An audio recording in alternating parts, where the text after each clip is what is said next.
নমস্কার বন্ধুরা, আমার এই চিরদিনের গল্প চ্যানেলে আপনাদের সবাইকে স্বাগত জানাই। আজ আবার চলে এলাম তারাশঙ্কর বন্দ্যোপাধ্যায়ের লেখা বিখ্যাত একটি গল্প, ডাইনি।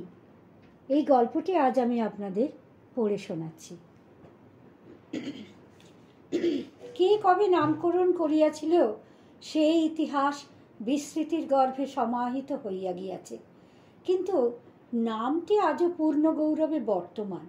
ছাতি ফাটার মাঠে জলহীন ছায়াশূন্য দিগন্ত বিস্তৃত প্রান্তরটির এক প্রান্তে দাঁড়াইয়া অপর প্রান্তের দিকে চাহিলে ওপারের গ্রাম চিহ্নের গাছপালাগুলিকে কালো প্রলেপের মতো মনে হয়।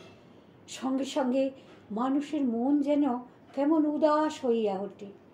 এপার হইতে ওপার পর্যন্ত অতিক্রম করিতে গেলে তৃষ্ণায় ছাতি ফাটিয়া মানুষের মৃত্যু হওয়া মোটেই অসম্ভব নয়, বিশেষ করিয়া গ্রীষ্মকালে।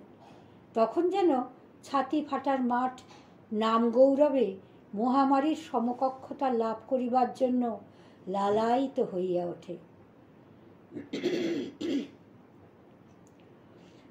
গাছের মধ্যে এত বড় প্রান্তরটার এখানে ওখানে কতকগুলো খৈরি ও শেয়াকুল জাতীয় কণ্টক গুল্ম। কোনো বড় গাছ নাই। বড় গাছ এখানে জন্মায় না। কোথাও জল নাই। গোটা কয়েক শুষ্ক গর্ভ জলাশয় আছে, কিন্তু জল তাহাতে থাকে না। মাঠখানির চারিদিকেই ছোট ছোট পল্লী, সবই নিরক্ষর চাষিদের গ্রাম। সত্য কথা তাহারা গোপন করিতে জানে না। তাহারা বলে, কোন অতীতকালে এক মহানাগ এখানে আসিয়া বসতি করিয়াছিল। তাহারই বিষের জ্বালায় মাঠখানির রসময়ী রূপ, বীজ প্রসবনী শক্তি পুড়িয়া খার হইয়া গিয়াছে। তখন নাকি আকাশলোকে সঞ্চরমান পতঙ্গ পক্ষীও পঙ্গু হইয়া ঝরা পাতার মতো ঘুরিতে ঘুরিতে আসিয়া পড়িত সেই মহানগরের গ্রামের মধ্যে। সে নাগ আর নাই, কিন্তু বিষ জর্জরতা এখনো কমে নাই। অভিশপ্ত এই ছাতি ফাটার মাঠ। তাহারই ভাগ্য দোষে ওই বিষ জর্জরতার ওপরে আর এক ক্রূর দৃষ্টি তাহার উপর প্রসারিত হইয়া আছে। মাঠখানার পূর্ব প্রান্তে দলদলির জলা, অর্থাৎ অত্যন্ত গভীর পঙ্কিল ঝর্ণা জাতীয় জলাটার উপর রামনগরের সাহাদের যে আমবাগান আছে, সেই আমবাগানে আজ 40 বছর ধরিয়া বাস করিতেছে এক ডাকিনী। ভীষণ শক্তিশালিনী, নিষ্ঠুর ক্রূর এক বৃদ্ধা ডাকিনী। লোকে তাহাকে পরিহার করিয়াই চলে।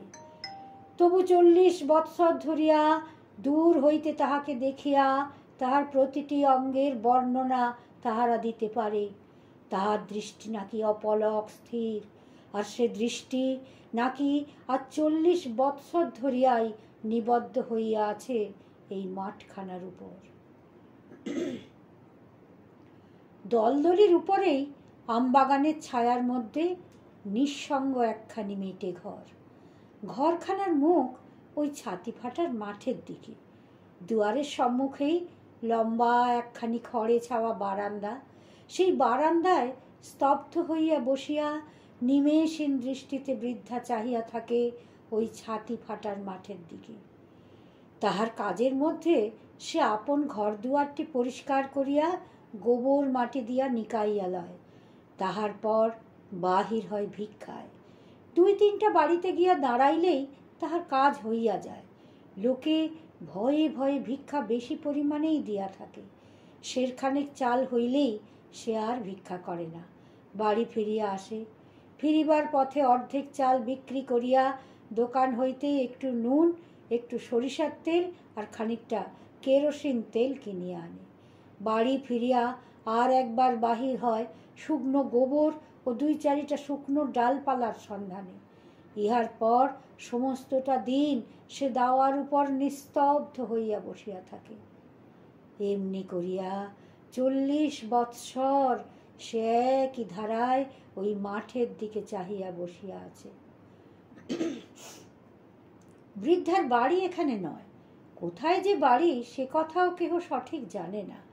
তবে এ কথা নাকি নিঃসন্দেহ যে 3-4খানা গ্রাম একরূপ ধ্বংস করিয়া অবশেষে একদা আকাশপথে একটি গাছকে চালাইয়া লইয়া যাইতে যাইতে এই ছাতি ফাটার মাঠের নির্জন রূপে মুগ্ধ হইয়া নামিয়া আসিয়া এইখানেই ঘর বাঁধিয়াছে।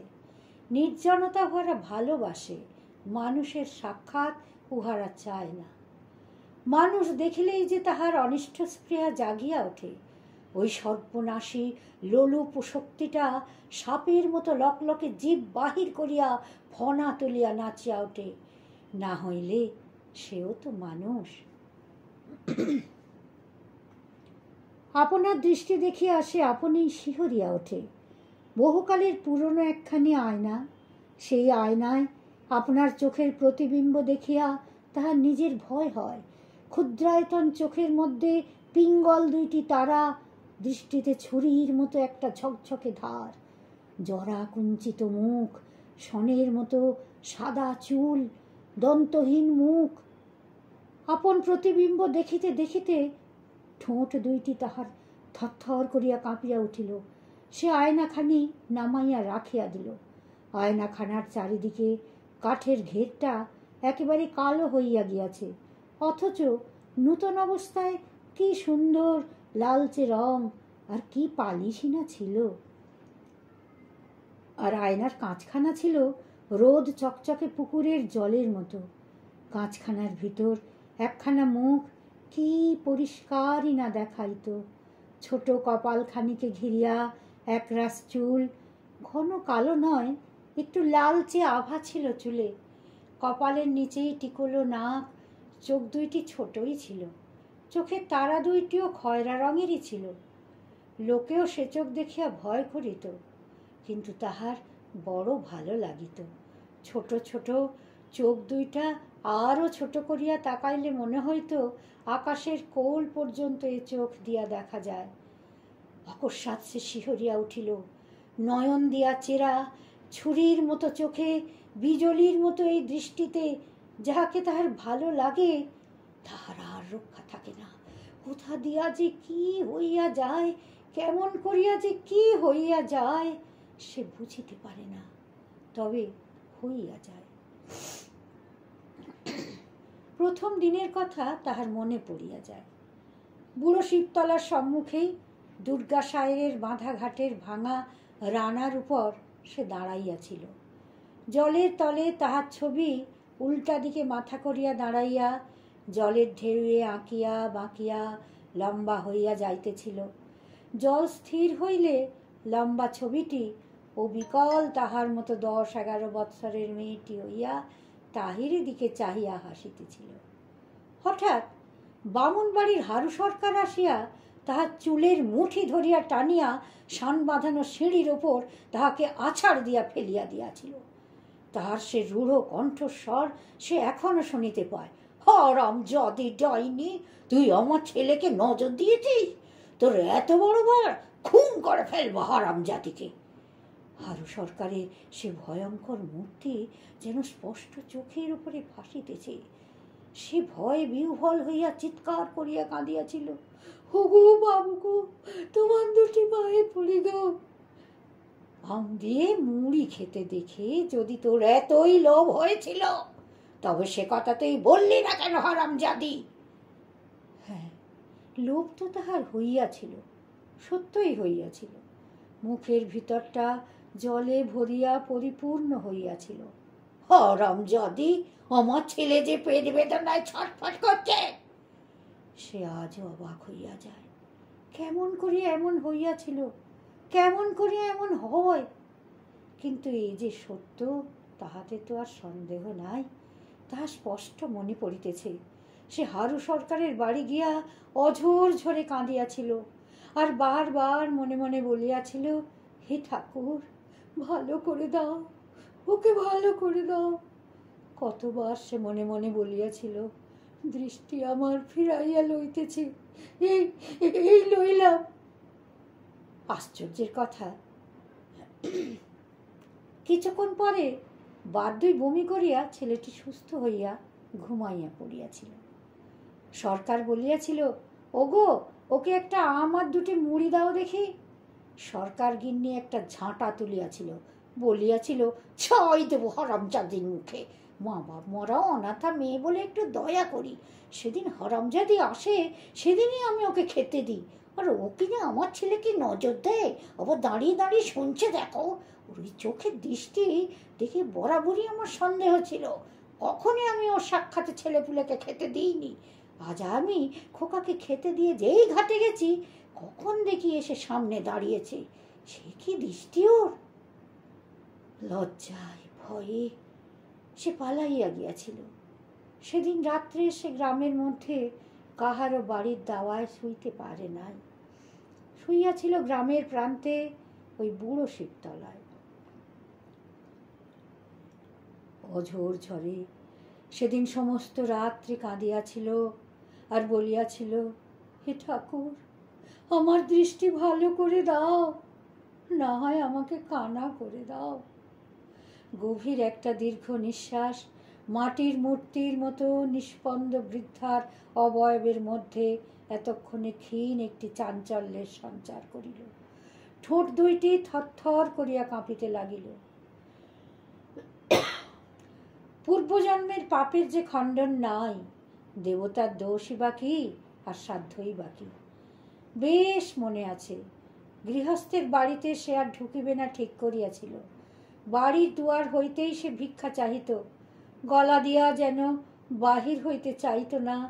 কোনো মতে বহু কষ্টে বলিত, দুটি ভিক্ষা পাই মা, হরি বল হরি বল। কে রে তুই? তুই বুঝি? খবরদার ঘরে ঢুকবি নে, খবরদার বলছি। না মা, ঘরে ঢুকবো না মা। কিন্তু পরক্ষণেই মনের মধ্যে কি যেন একটা কিলমিল করিয়া উঠিত, এখনো ওঠে। কি সুন্দর মাছ ভাজার গন্ধ! বেশ খুব বড় পাকা মাছের খানা মনে হয়। এই এই হারামজাদি বেহায়া, উঁকি মারছে দেখো সাপের মতো। থি থি থি, সত্যি তো সে উঁকি মারিতেছে। রান্নাশালার সমস্ত আয়োজন তাহার নরুন চেরা ক্ষুদ্র চোখের একটি দৃষ্টিতে দেখা হইয়া গিয়াছে। মুখের ভিতর জিভে তলা হইতে ঝর্ণার মতো জল উঠিতেছে। বহুকালের গড়া জীর্ণ বিবর্ণ মূর্তি যেন কোথায় একটা নাড়া পাইয়া দুলিয়া উঠিল। ফাট ধরা শিথিল গ্রন্থি অঙ্গ প্রত্যঙ্গগুলি শৃঙ্খলাহীন অসঙ্গতিতে চঞ্চল হইয়া পড়িল। অস্থিরভাবে বৃদ্ধা এবার নড়িয়া চড়িয়া বসিল। বাঁ হাতে শীর্ণ দীর্ঘ আঙুলগুলির নখাগ্র দাওয়ায় মাটির ওপর বৃদ্ধ হইয়া গেল। কেন এমন হয়? এমন করিয়া কেন হয়? সেই কথাখানি সারা জীবন ধরিয়াও যে বুঝিতে পারা গেল না। অস্থির চিন্তায় দিশাহারা চিত্তের সমস্ত পৃথিবী যেন হারাইয়া যায়। কিন্তু সে তার কি করিবে? কেহ কি বলিয়া দিতে পারে তার কি করিবে, কি করিতে পারে? প্রহৃত পশু যেমন মরিয়া হইয়া অকস্মাৎ গর্জন করিয়া ওঠে, ঠিক তেমনি ই শব্দ করিয়া অকস্মাৎ বৃদ্ধা মাথা নাড়িয়া শনের মতো চুলগুলোকে বিশৃঙ্খল করিয়া তুলিয়া খাড়া সোজা হইয়া বসিল। ফোকলা মাড়ির উপর মাড়ি চাপিয়া ছাতি ফাটার মাঠের দিকে নরুন চেরা চোখে চিলের মতো দৃষ্টি হানিয়া হাঁপাইতে আরম্ভ করিল। ছাতি ফাটার মাঠটা যেন ধোঁয়ায় ভরিয়া ঝাপসা হইয়া গিয়াছে। চৈত্র মাস, বেলা প্রথম প্রহর শেষ হইয়া গিয়াছে। মাঠ ভরা ধোঁয়ার মধ্যে ঝিকি ঝিকি ঝিলিমিলির মতো কি একটা যেন ছুটিয়া চলিয়াছে। একটা ফুৎকার যদি সে দেয়, তবে মাঠের ধুলার রাশি উড়িয়া আকাশময় হইয়া যাইবে। ওই ধোঁয়ার মধ্যে জমাট সাদার মতো ওটা ওটা কি নড়িতেছে? মানুষ? হ্যাঁ, মানুষই তো। মনের ভিতর তাহার কেমন করিয়া ওঠে। ফুঁ দিয়া ধুলা উড়াইয়া দেবে মানুষটাকে। হি করিয়া পাগলের মতো হাসিয়া একটা অবোধ নিষ্ঠুর কৌতুক তাহার মনে জাগিয়া উঠিতেছিল। দুই হাতের মুঠি প্রাণপণ শক্তিতে শক্ত করিয়া সে আপনার উশৃঙ্খল মনকে শৃঙ্খলাবদ্ধ করিবার চেষ্টা করিল। না না না, ছাতি ফাটার মাঠে মানুষটা ধুলার গরমে শ্বাসরোধী ঘনত্বে মরিয়া যাইবে। না, ওদিকে আর সে চাহিবে না, চাহিবেই না। তার চেয়ে বরং উঠোনটায় আরেকবার ঝাঁটা বুলাইয়া ছড়াইয়া পড়া পাতা ও কাঠকুটাগুলিকে সাজাইয়া রাখিলে কেমন হয় বলিয়া বসিয়া বসিয়াই সে ভাঙিয়া পড়া দেহখানাকে টানিয়া উঠানে ঝাঁটা বুলাইতে শুরু করিল। জড়ো করা পাতাগুলো ফরফর করিয়া অকস্মাৎ সর্পিল ভঙ্গিতে ঘুরপাক খাইয়া উড়িতে আরম্ভ করিল।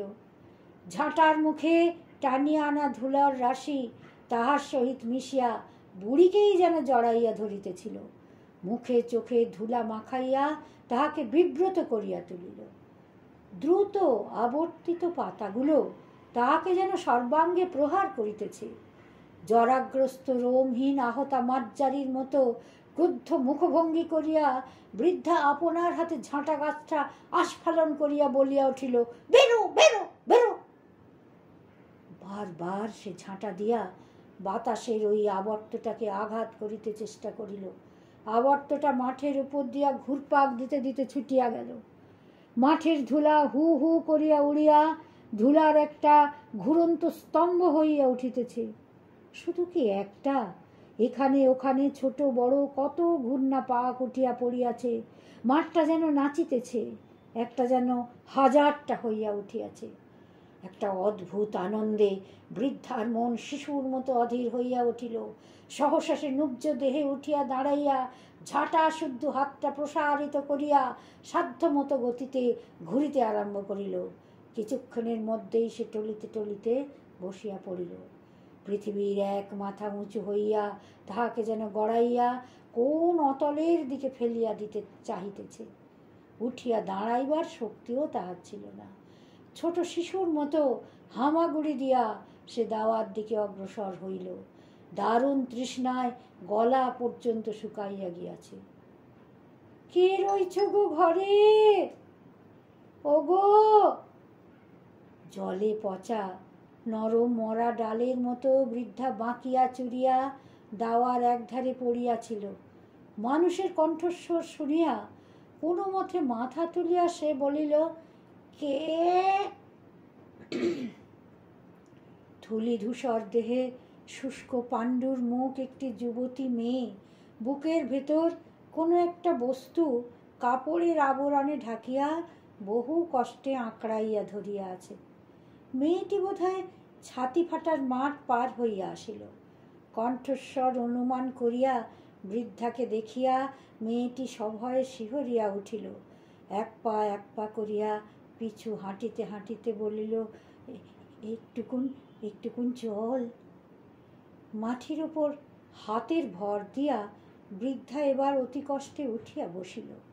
মেয়েটির শুষ্ক পাণ্ডুর মুখের দিকে চাহিয়া বলিল, আহা বাছা রে, আয় আয়, বস বস ওখানে।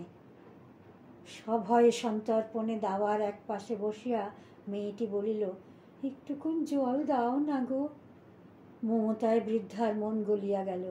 সে তাড়াতাড়ি ঘরের ভিতর ঢুকিয়া বড় একটি ঘটি পূর্ণ করিয়া জল ঢালিয়া এক টুকরো পাটালির সন্ধানে হাঁড়িতে হাত পরিয়া বলিল, আহা মা, এই রোদে ওই রাক্ষসীর মাঠে কি বলে বের হলি তুই? বাহিরে বসিয়া মেয়েটি তখনও হাঁপাইতেছিল। কম্পিত শুষ্ক কণ্ঠে সে বলিল, আমার মায়ের বড় অসুখ গো মা, বেরিয়েছিলাম রাত থাকতে। মাঠের মাথায় এসে আমার পথ ভুল হয়ে গেল। মাঠের ধারে ধারে আমার পথ, কিন্তু এসে পড়লাম একেবারে মধ্যিখানে। জলের ঘটি ও পাটালির টুকরাটি নামাইয়া দিয়া বৃদ্ধ শিহারিয়া উঠিল। মেয়েটির পাশে একটি শিশু, গরম জলে সিদ্ধ শাকের মতো শিশুটি ঘর্মাক্ত দেহে নেতাইয়া পড়িয়াছে। বৃদ্ধা ব্যস্ত হইয়া বলিল, দে দে বাছা, ছেলেটা চোখে মুখে একটু জল দে। মেয়েটি ছেলেটার চোখে মুখে জল দিয়া আঁচল ভিজাইয়া সর্বাঙ্গ মুছাইয়া দিল। বৃদ্ধা দূরে বসিয়া ছেলেটির দিকে তাকাইয়া রহিল। স্বাস্থ্যবতী যুবতী মায়ের প্রথম সন্তান বোধ হয়। হৃষ্টপুষ্ট নধর দেহ, কচি লাউ ডগার মতো নরম সরস, দন্তহীন মুখে কম্পিত জিহ্বার তলে ফোয়ারাটা যেন হঠাৎ খুলিয়া গেল। নরম গরম লালায় মুখটা ভরিয়া উঠিতেছে। ছেলেটাকে ভীষণ ঘামিতেছে। দেহের সমস্ত জল কি বাহির হইয়া আসিতেছে। চোখ দুইটা লাল হইয়া উঠিতেছে। তবে কি কিন্তু কিন্তু সে তাহার কি করিবে? কেন কেন সে তাহার সামনে আসিল? কেন আসিল? ওই কোমল নরদেহ শিশু ময়দার মতো ঠাসিয়া চটকাইয়া তাহার শুষ্ক কঙ্কাল বুকে চাপিয়া নিংড়াইয়া জীর্ণ জর্জর ত্বকের উপর একটা রোমাঞ্চিত শিহরণ ক্ষণে ক্ষণে বহিয়া যাইতেছে। সর্বাঙ্গ তাহার থরথর করিয়া কাঁপিতেছে।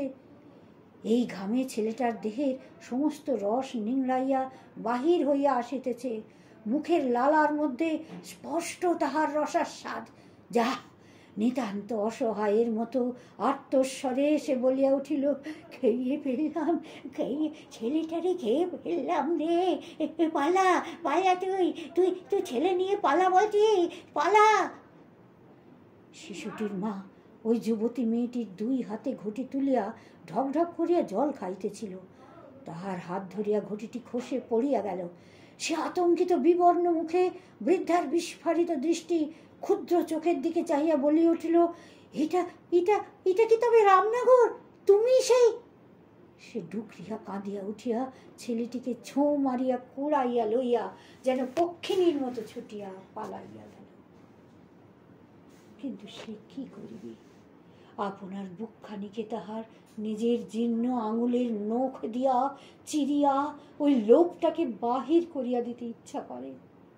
জীবটাকে কাটিয়া ফেলে দিতে পারলে সে পরিত্রাণ পায়। ছি ছি ছি, কাল সে গ্রামের পথে বাহির হইবে কোন মুখে? লোকে কেহ কিছু বলিতে সাহস করিবে না, সে তা জানে। কিন্তু তাহাদের মুখে চোখে একথা ফুটিয়ে উঠিবে, তাহা সে চোখে দেখিবে কি করিয়া? ছেলেমেয়েরা এমনি তাহাকে দেখিয়া পালাইয়া যায়। কেহ কেহ কাঁদিয়া ওঠে। আজিকার ঘটনার পর তাহারা বোধহয় আতঙ্কে জ্ঞান হারাইয়া পড়িয়া যাইবে। ছি ছি ছি ছি।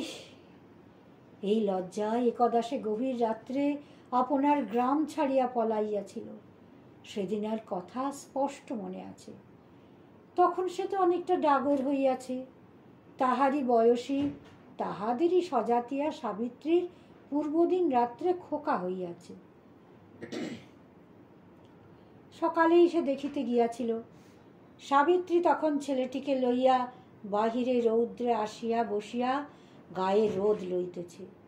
ছেলেটি শুইয়াছিল কাঁথার উপর, কালো চকচকে। কি সুন্দর ছেলেটি! ঠিক এমনি ভাবেই, ঠিক আজিকার মতোই সেদিনও তাহার মনে হইয়াছিল। ছেলেটিকে লইয়া আপনার বুকে চাপিয়া নরম ময়দার তালের মতো ঠাসিয়া ঠোঁট দিয়া চুমায় চুমায় চুষিয়া তাহাকে খাইয়া ফেলে। তখনও সে বুঝিতে পারিত না। মনে হইত এ বুঝি কোলে লইয়া আদর করিবার স্বাদ। সাবিত্রীর শাশুড়ি হাঁ হাঁ করিয়া ছুটিয়া আসিয়া সাবিত্রীকে তিরস্কার করিয়াছিল। বলি, ওলো আক্কেল খাকি, হারামজাদি, খুব যে ভাবি সাবির সাথে মশকরা জুড়েছিস। আমার বাছার যদি কিছু হয়, তোর একদিন কি আমারই একদিন। হ্যাঁ। তারপর বাহিরের দিকে আঙুল বাড়াইয়া তাহাকে বলিয়াছিল, বেরো বেরো বলছি, বেরো, হারামজাদির চোখ দেখো না। সাবিত্রী ছেলেটিকে তাড়াতাড়ি বুকে ঢাকিয়া দুর্বল শরীরে থরথর করিয়া কাঁপিতে কাঁপিতে ঘরের মধ্যে পালাইয়া গিয়াছিল। মর্মান্তিক দুঃখে আহত হইয়া সে চলিয়া আসিয়াছিল। বারবার সে মনে মনে বলিয়াছিল, ছি ছি ছি, তাই নাকি সে পারে? হইলেই বা সে ডাইনি। কিন্তু তাই বলিয়া সে কি সাবিত্রীর ছেলের অনিষ্ট করিতে পারে? ছি ছি। ভগবানকে ডাকিয়া সে বলিয়াছিল, তুমি ইহার বিচার করিবে। 100 বৎসর পরমায়ু দিও তুমি সাবিত্রীর খোকাকে। দয়া করিয়া প্রমাণ করিয়া দিও সাবিত্রীর খোকাকে আমি কত ভালোবাসি।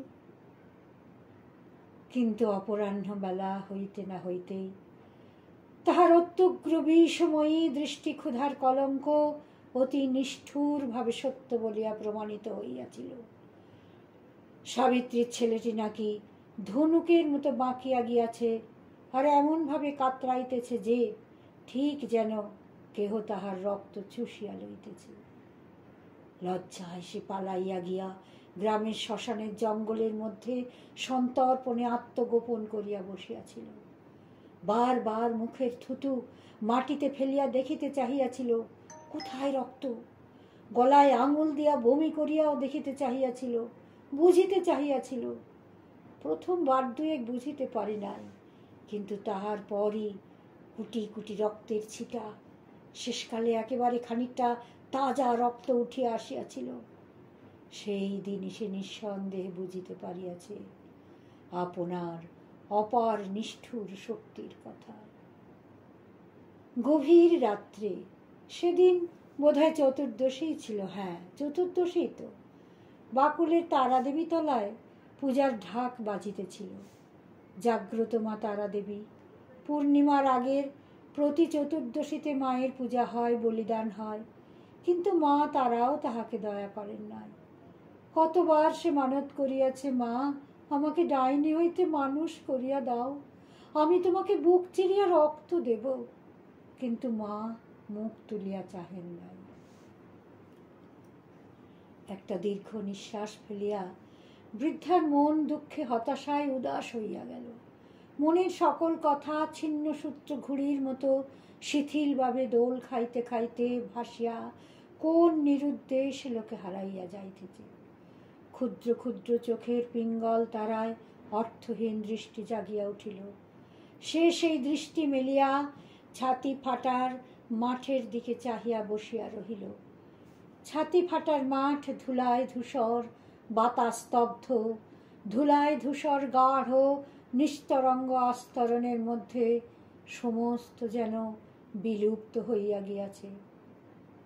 ওই অপরিচিতা পথচারিণী মেয়েটির ছেলেটা এ গ্রাম হইতে খান্দুই গ্রাম পার হইয়া পথেই মরিয়া গিয়াছে। যে ঘাম সে ঘামিতে আরম্ভ করিয়াছিল, সে ঘাম আর থামে নাই। দেহের সমস্ত রস নিংড়াইয়া কে যেন বাহির করিয়া দিয়াছে। কে আবার? ওই সর্বনাশী মেয়েটি বুক চাপড়াইতে চাপড়াইতে বলিয়াছে, কেন গেলাম গো, আমি ওই ডাইনির কাছে কেন গেলাম, আমি কি করলাম গো। লোক শিহরিয়া উঠিল, তাহার মৃত্যু কামনা করিল। একবার কয়েক জোয়ান ছেলে তাহাকে শাস্তি দিবার জন্য ওই ঝর্ণাটের কাছে আসিয়াও জুটিল। বৃদ্ধা ডাইনি ক্রোধে সাপিনীর মতো ফুঁসিয়া উঠিল। সে তাহার কি করিবে? সে আসিল কেন? তাহার চোখের সম্মুখে এমন সরল লাবণ্য কোমল দেহ ধরিল কেন? অকস্মাৎ অত্যন্ত ক্রোধে সে একসময় চিলের মতো চিৎকার করিয়া উঠিল তীব্র তীক্ষ্ণ স্বরে। আর সেই চিৎকার শুনিয়া ছেলের দল পালাইয়া গেল। কিন্তু সে এখন ক্রুদ্ধ অজগরীর মতো ফসিতেছে। তাহার অন্তরের বিষ সে যেন উদ্গার করিতেছে, আবার নিজেই গিলিতেছে। কখনো তাহার হিহি করিয়া হাসিতে ইচ্ছা করিতেছে, কখনো বা ক্রুদ্ধ চিৎকারে ওই ছাতি ফাটার মাঠ কাঁপাইয়া তুলিবার ইচ্ছা জাগিয়া উঠিতেছে।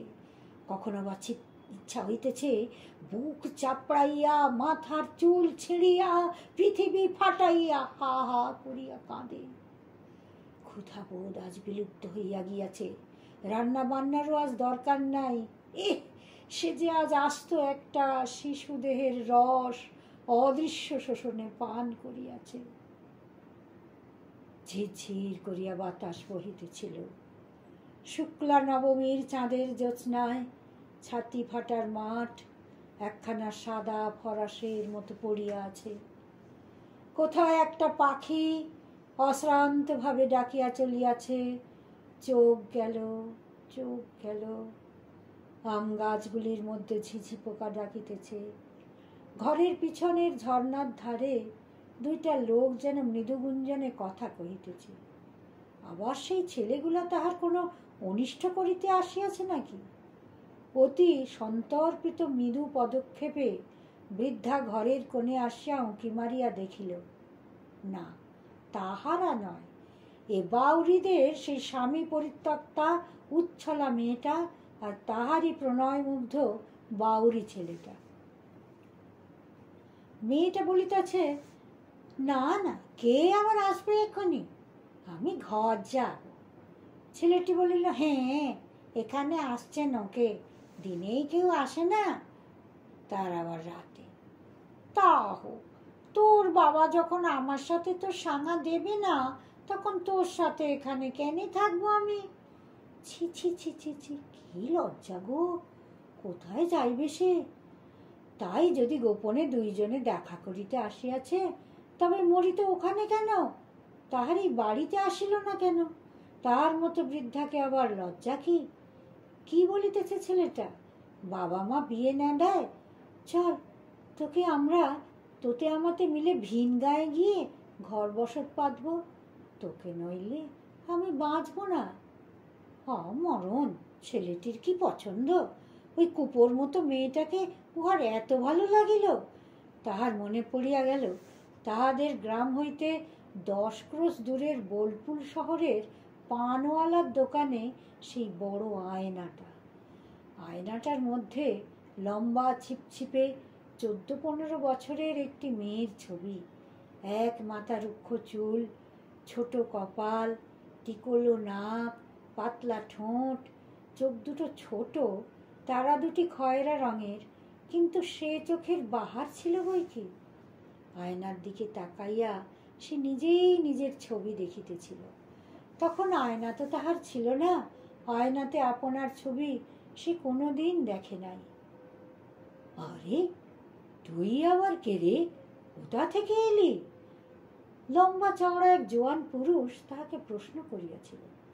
আগের দিন সন্ধ্যায় সে সবে বোলপুর আসিয়াছে। সাবিত্রীর ছেলেটাকে খাইয়া ফেলিয়া সেই চতুর্দশী রাত্রি গ্রাম ছাড়িয়া বোলপুরে আসিয়া আশ্রয় লইয়াছিল। লোকটিকে দেখিয়া তাহার খারাপ লাগে নাই, কিন্তু তাহার কথার ঢংটা বড় খারাপ লাগিয়াছিল। সে নিষ্পলক দৃষ্টিতে তাহার দিকে চাহিয়া বলিয়াছিল, কেনে, যেটা থেকে আসি নাই না কেনে, তোমার তাই কি? আমার কি? 1 কিলে তোর মাটির ভেতরে বসিয়ে দেবো, দেখেছিস কি? ক্রুদ্ধ হইয়া দাঁতে দাঁত চাপিয়া সে ওই লোকটির দেহের রক্ত শোষণ করিবার কামনা করিয়াছিল। কালো পাথরের মতো নিটল শরীর, জামার নিচে ফোয়ারা হইতে জল ছুটিয়াছিল। কোনো উত্তর না দিয়া তীব্র তির্যক ভঙ্গিতে লোকটার দিকে চাহিতে চাহিতে সে চলিয়া আসিয়াছিল। সেদিন সূর্য উঠিবার সঙ্গে সঙ্গেই পূর্ব দিকে চুনে হলুদ রঙের প্রকাণ্ড থালার মতো নিটোল গোল চাঁদ উঠিয়াছিল। বোলপুরের একেবারে শেষে রেল লাইনের ধারে বড় পুকুরটার বাঁধা ঘাটে বসিয়া আঁচল হইতে মুড়ি খাইতে খাইতে সে ওই চাঁদের দিকে চাহিয়া বসিয়াছিল। চাঁদের আলো তখনও দুধবরণ হইয়া ওঠে নাই। ঘোলাটে আবছা আলোয় চারিদিক ঝাপসা দেখাইতেছিল। সহসা কে আসিয়া তাহার সম্মুখে দাঁড়াইতেই সে চমকিয়া উঠিল। সেই লোকটা। সে হি হি করিয়া হাসিয়া বলিয়াছিল, আজও বেশ মনে আছে। হাসির সঙ্গে সঙ্গে তাহার গালে 2টা টোল খাইয়াছিল। হাসিলে তাহার গালে টোল খাইত। সে বলিয়াছিল, কথার জবাব না দিয়েই পালিয়ে এলি যে। সে বলিয়াছিল, এই দেখো, তুমি যাও বলছি, নইলে আমি চেঁচাবো। চেঁচাবি? দেখেছিস পুকুরের পাঁক, টুঁটি টিপে তোকে পুঁতে দেবো ওই পাঁকে। তাহার ভয় হইয়াছিল। সে ফেল ফেল করিয়া তাহার মুখের দিকে চাহিয়া বসিয়াছিল। লোকটা অকস্মাৎ মাটির ওপর ভীষণ জোরে পা ঠুকিয়া চিৎকার করিয়া একটা ধমক দিয়া বলিয়াছিল, আরে দেখ! সে আঁতকাইয়া উঠিয়াছিল। আঁচল ধরা হাতের মুঠিটা খসিয়া গিয়া মুড়িগুলি ঝরঝর করিয়া পড়িয়া গিয়াছিল। লোকটা হি হি করিয়া সে কি হাসি! সে একেবারে কাঁদিয়া ফেলিয়াছিল। লোকটা অপ্রস্তুত হইয়া বলেছিল, আরে দূর, ছিঁচ কাঁদুনে মেয়ে কোথাকার, ভাগ! তাহার কণ্ঠস্বরে স্পষ্ট স্নেহের আভাস ফুটিয়া উঠিয়াছিল। সে কাঁদিতে কাঁদিতেই বলিয়াছিল, তুমি মারবা নাকি? না না, মারব কেন? তোকে শুধালাম কোথায় বাড়ি তোর, তুই একেবারে খ্যাঁক করে উঠলি, তাকেই বলি। বলিয়া সে আবার হি হি করিয়া হাসিতে লাগিল। আমার বাড়ি অনেক দূর, সই পাথর ঘাটাতে। কি নাম বটে তোর, কি জাত? নাম বটে আমার সরোধনী, লোকে ডাকে সরা বলে। আমরা ডোম বটি। লোকটা খুব খুশি হইয়া বলিয়াছিল, আমরাও ডোম, তা ঘর থেকে পালিয়ে এলি কেনে? তাহার চোখে আবার জল আসিয়াছিল। সে চুপ করিয়া ভাবিতেছিল কি বলিবে। রাগ করে পালিয়ে এসেছিস বুঝি? না। তবে? আমার মা বাবা কেউ নাই গো, কে খেতে পড়তে দিবে, তাই খেতে খেতে এসেছি তাকে। বিয়ে করিস নাই কেন? বিয়ে? সে অবাক হইয়া লোকটার মুখের দিকে চাহিয়াছিল। তাহার মতো ডাইনিকে কে বিবাহ করিবে? সে শিহরিয়া উঠিয়াছিল, হইয়া পড়িয়াছিল। বৃদ্ধা আজও অকারণে নত শিরে মাটির ওপর ক্রমাগত হাত বুলাইয়া ধুলি কাকড় জড়ো করিতে আরম্ভ করিল। সকল কথার সূত্র যেন হারাইয়া গিয়াছে। মালা গাঁথিতে গাঁথিতে হঠাৎ সুতা হইতে সূচটা পড়িয়া গেল। আহ, কি মশা! মৌমাছির চাক ভাঙিলে যেমন মাছিগুলা মানুষকে ছাঁকিয়া ধরে, তেমনি করিয়া সর্বাঙ্গে ছাঁকিয়া ধরিয়াছে। কই, মেয়েটার ছেলেটার কথাবার্তা তো আর শোনা যায় না, চলিয়া গিয়াছে। সন্তর্পণে ঘরের দেয়াল ধরিয়া ধরিয়া বৃদ্ধা আসিয়া দাওয়ার উপর বসিল। কাল আবার উহারা নিশ্চয় আসিবে। তাহার ঘরের পাশাপাশি জায়গার মতো আর নিরিবিলি জায়গা কোথায়? এই চাকলায় কেহ আসিতে সাহস করিবে না। তবে উহারা ঠিক আসিবে। ভালোবাসায় কি ভয় আছে? অকস্মাৎ তাহার মনটা কিলবিল করিয়া উঠিল। আচ্ছা আচ্ছা, ওই ছোঁড়াটাকে সে খাইবে? শক্ত সমর্থ জোয়ান শরীর। সঙ্গে সঙ্গে শিহরিয়া উঠিয়া বারবার সে ঘাড় নাড়িয়া অস্বীকার করিয়া উঠিল, না না না। কয়েক মুহূর্ত পরে সে আপন মনে দুলিতে আরম্ভ করিল। তাহার পর উঠিয়া উঠানে ক্রমাগত ঘুরিয়া বেড়াইতে শুরু করিয়া দিল। সে বাট বহিতেছে। আজ যে সে একটা শিশুকে খাইয়া ফেলিয়াছে, আজ তো ঘুমাইবার তাহার উপায় নাই। ইচ্ছা হয় ওই ছাতি ফাটার মাঠটা পার হইয়া অনেক দূর চলিয়া যায়। লোকে বলে সে গাছ চালাইতে জানে। জানিলে কিন্তু ভালো হইত। গাছের উপর বসিয়া আকাশ মেঘ চিরিয়া হু হু করিয়া যেখানে ইচ্ছা চলিয়া যাইত। কিন্তু এই মেয়েটার ছেলেটার কথাগুলো তো শোনা হইত না। উহারা ঠিক কাল আবার আসিবে। ঠিক আসিয়াছে। ছোঁড়াটা চুপ করিয়া বসিয়া আছে, ঘন ঘন ঘাড় ফিরাইয়া পথের দিকে চাহিতেছে। আসিবে রে আসিবে। তাহার নিজের কথাই তো বেশ মনে আছে। সারাদিন ঘুরিয়া ফিরিয়া সন্ধ্যাবেলায় সেই জোয়ানটা ঠিক পুকুরের ঘাটে আসিয়াছিল। তাহার আগেই আসিয়া বসিয়াছিল। পথের দিকে চাহিয়া বসিয়া আপন মনে পা দোলাইতেছিল। সে নিজে আসিয়া দাঁড়াইয়া মুখ টিপিয়া হাসিয়াছিল। এসেছিস? আমি সেই কখন থেকে বসে আছি। বৃদ্ধা চমকিয়া উঠিল। ঠিক সেই কথা, সে তাহাকে এই কথাই বলিয়াছিল। ওহ, ওই ছোড়াটাও ঠিক সেই কথাটাই বলিতেছে। মেয়েটি সম্মুখে দাঁড়াইয়া আছে, নিশ্চয় সে মুখ টিপিয়া হাসিতেছে। সেদিন সে একটা ঠোঙাতে করিয়া খাবার আনিয়াছিল, তাহার সম্মুখে বাড়াইয়া ধরিয়া বলিয়াছিল, কাল তোর মুড়ি পড়ে গিয়েছিল, লে। সে কিন্তু হাত বাড়াইতে পারে নাই। তাহার বুকের দুর্দ্রান্ত লোভ, সাপের মতো তাহার ডাইনি মনটা বেদের বাঁশি শুনিয়া যেন কেবলই দুলিয়া দুলিয়া নাচিয়াছিল, ছোবল মারিতে ভুলিয়া গিয়াছিল। তারপর সে কি করিয়াছিল? হ্যাঁ, মনে আছে। সে কি আর ইহারা জানে না পারে? ও মাগো, ঠিক তাই। এ ছেলেটাও যে মেয়েটার মুখে নিজে হাতে কি তুলিয়া দিতেছে। বুড়ি দুই হাতে মাটির উপর মৃদু করাঘাত করিয়া নিঃশব্দে হাসি হাসিয়া যেন ভাঙিয়া পড়িল। কিন্তু নিতান্ত আকস্মিকভাবেই হাসি তাহার থামিয়া গেল। সহসা একটা দীর্ঘ নিঃশ্বাস ফেলিয়া সে স্তব্ধভাবে গাছে হেলান দিয়া বসিল। তাহার মনে পড়িল ইহার পরই সে তাহাকে বলিয়াছিল, আমাকে বিয়ে করবি সরা? সে কেমন হইয়া গিয়াছিল, কিছু বলিতে পারে নাই, কিছু ভাবিতেও পারে নাই। শুধু কানের পাশ দুইটা গরম হইয়া উঠিয়াছিল, হাত পা ঘামিয়া টস টস করিয়া জল পড়িতেছিল।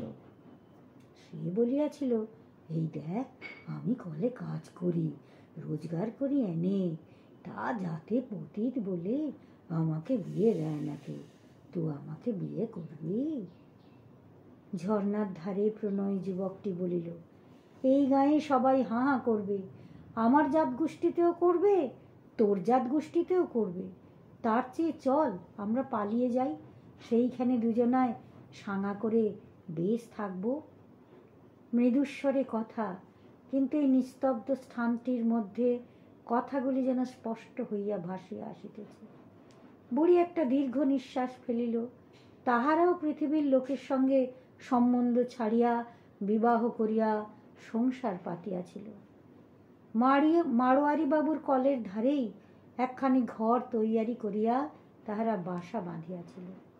বয়লা না কি বলে সেই প্রকাণ্ড পিপের মতো কলটা, সেই কলটায় সে কয়লা ঠেলিত। তাহার মজুরি ছিল সকলের চেয়ে বেশি। ঝর্ণার ধারে অভিসারিকা মেয়েটির কথা ভাসিয়া আসিল। ও হবে নাই, আগে আমার রূপোর চুড়ি আর খুঁটে 10টি টাকা তু বেঁধে দে, তবে আমি যাব, নইলে বিদেশে পয়সার অভাবে খেতে পাবক নাই, তা হবে নাই। ছি, মেয়েটার মুখে ঝাঁটা মারিতে হয়। অত বড় একটা জোয়ান মরদ যার আঁচলে ধরিয়া থাকে, তাহার নাকি খাওয়া পড়ার অভাব হয় কোনোদিন?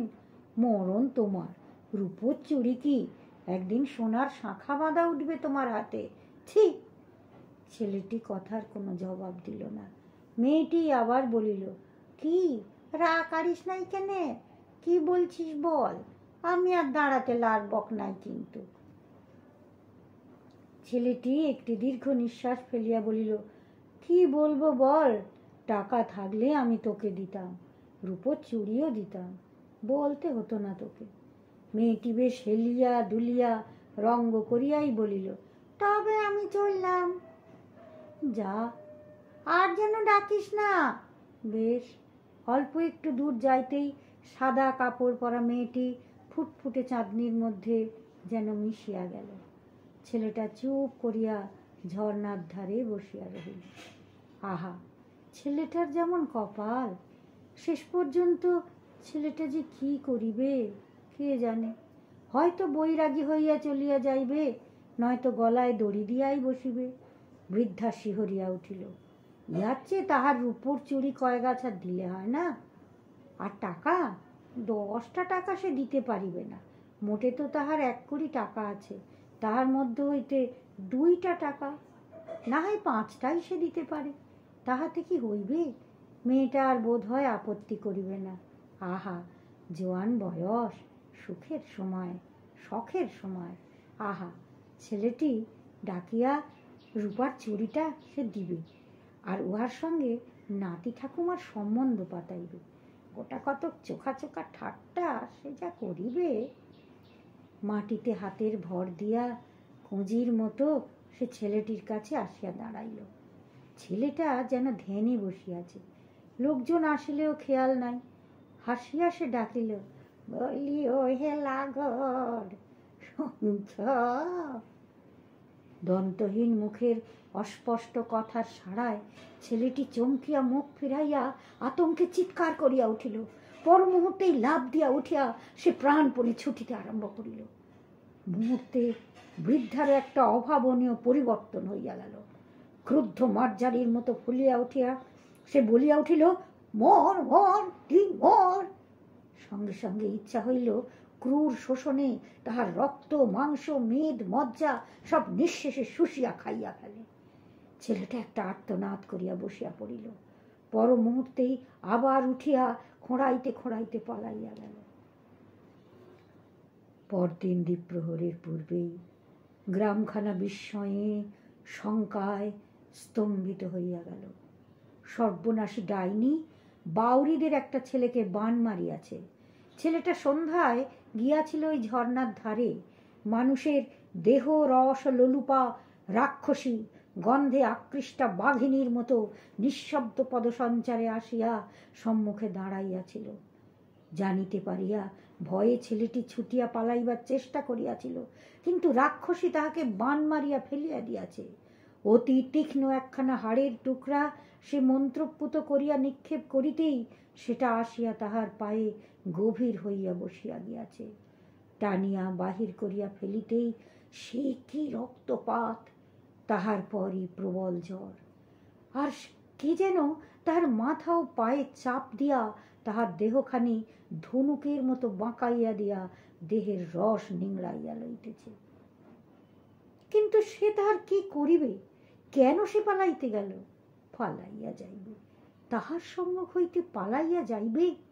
যেই তাহার মতো শক্তিমান পুরুষ যে আগুনের সঙ্গে যুদ্ধ করিত, সে পর্যন্ত তাহারই অবস্থা হইয়া গিয়াছিল মাংস শূন্য একখানি মাছের কাঁটার মতো। কে এক গুণিন নাকি আসিয়াছে, বলিয়াছে এই ছেলেটাকে ভালো করিয়া দিবে। তিলে তিলে শুকাইয়া ফ্যাকাশে হইয়া সে মরিয়াছিল। রোগ, ঘুষঘুষে জ্বর, কাশি, তবে রক্তবমি হইয়াছিল কেন? সে স্তব্ধ দ্বীপ্রহরে উন্মত্ত অস্থিরতায় অধীর হইয়া বৃদ্ধা আপন উঠোনময় ঘোরাঘুরি করিয়া বেড়াইতেছে। সম্মুখে ছাতি ফাটার মাঠ আগুনে পুড়িতেছে নিষ্পন্দ শবদেহের মতো। সমস্ত মাঠটার মধ্যে আজ আর কোথাও এতটুকু চঞ্চলতা নাই, বাতাস পর্যন্ত স্থির হইয়া আছে। যাহাকে সে প্রাণের চেয়েও ভালোবাসিত, কোনোদিন যাহার উপরে এতটুকু রাগ করে নাই, সেও তাহার দৃষ্টিতে শুকাইয়া নিঃশেষে দেহের রক্ত তুলিয়া মরিয়া গিয়াছে। আর তাহার ক্রুদ্ধ দৃষ্টির আক্রোশ নিষ্ঠুর শোষণ হইতে বাঁচাইবে ওই গুণিনটা? হি হি করিয়া অতি নিষ্ঠুর ভাবে সে হাসিয়া উঠিল। উহ, কি ভীষণ হাঁপ ধরিতেছে তাহার, দম যেন বন্ধ হইয়া গেল। কি যন্ত্রণা! উহ, যন্ত্রণায় বুক ফাটাইয়া কাঁদিতে ইচ্ছা করিতেছে। ওই গুণিনটা বোধ হয় তাহাকে মন্ত্র প্রহারে জর্জর করিবার চেষ্টা করিতেছে। কর কর, তোর যত সাধ্য তুই কর। এখান হইতে কিন্তু পালাইতে হইবে। তাহার মৃত্যুর পর বোলপুরে লোকে যখন উহার গোপন কথাটা জানিতে পারিয়াছিল, তখন কি দুর্দশাই না উহার করিয়াছিল। সে নিজেই কথাটা বলিয়া ফেলিয়াছিল। কলের সেই হাড়িদের শঙ্করীর সহিত তাহার ভাব ছিল, তাহার কাছেই সে একদিন মনের আক্ষেপে কথাটা প্রকাশ করিয়া ফেলিয়াছিল। তাহার পর সে গ্রামের বাহিরে একধারে লোকের সহিত সম্বন্ধ না রাখিয়া বাস করিতেছে। কত জায়গায় যে সে ফিরিল, আবার যে কোথায় যাইবে। ও কি অকস্মাৎ উত্তপ্ত দ্বীপ্রহরের তন্দ্রাতুর নিস্তব্ধতা ভঙ্গ করিয়া একটি উচ্চ কান্নার রোল চারিদিকে ছড়াইয়া পড়িল। বৃদ্ধা স্তব্ধ হইয়া শুনিয়া পাগলের মতো ঘরে ঢুকিয়া খিল আটিয়া দরজা বন্ধ করিয়া দিল। সন্ধ্যার মুখে সে একটি ছোট পুঁটুলি লইয়া ওই ছাতি ফাটার মাঠের মধ্যে নামিয়া পড়িল। পালাইবে, সে পালাইবে। একটা অস্বাভাবিক গাঢ় অন্ধকার ঘনাইয়া আসিতেছে। সমস্ত নিথর স্তব্ধ। তাহারই মধ্যে পায়ে পায়ে ধুলা উড়াইয়া বৃদ্ধা ডাইনি পলাইয়া যাইতেছিল। কতকটা দূর আসিয়া সে বসিল, চলিবার শক্তি যেন খুঁজিয়া পাইতেছে না।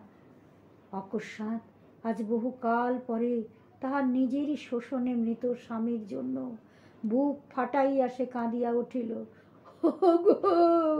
তুমি ফিরে এসো, তুমি ফিরে এসো, তুমি ফিরে এসো গো। তাহার নরুন দিয়া চেরা ছুরির মতো চোখের সম্মুখে আকাশের বায়ুকোণটা তাহার চোখের তারার মতোই ক্ষয়ের রঙের হইয়া উঠিয়াছে। কিছুক্ষণের মধ্যেই সমস্ত পায়ের ধুলার আস্তরণের মধ্যে বিলুপ্ত করিয়া দিয়া কাল বৈশাখীর ঝড় নামিয়া আসিল। সেই ঝড়ের মধ্যে বৃদ্ধা কোথায় বিলুপ্ত হইয়া গেল। দুর্দান্ত ঘূর্ণিঝড়, সঙ্গে মাত্র 2-4 ফোঁটা বৃষ্টি। পরদিন সকালে ছাতি ফাটার মাঠের প্রান্তে সেই বহুকালের কণ্টকাকীর্ণ খৈরি গুল্মের একটা ভাঙা ডালের সুচালো ডগার দিকে তাকাইয়া লোকের বিস্ময়ের আর অবধি রইল না। শাখাটার তীক্ষ্ণাগ্র প্রান্তে বিদ্ধ হইয়া ঝুলিতেছে বৃদ্ধা ডাকিনী। আকাশ পথে যাইতে যাইতে ওই গুণিনের মন্ত্রপ্রহারে পঙ্গুপক্ষ পাখির মতো পড়িয়া ওই গাছের ডালে বিদ্ধ হইয়া মরিয়াছে। ডালটার নিচে ছাতি ফাটার মাঠের খানিকটা ধুলা কালো কাদার মতো ঢেলা বাঁধিয়া গিয়াছে। ডাকিনীর কালো রক্ত ঝরিয়া পড়িয়াছে। অতীতকালের মহানাগের বিষের সহিত ডাকিনীর রক্ত মিশিয়া ছাতি ফাটার মাঠ আজ আরো ভয়ঙ্কর হইয়া উঠিয়াছিল।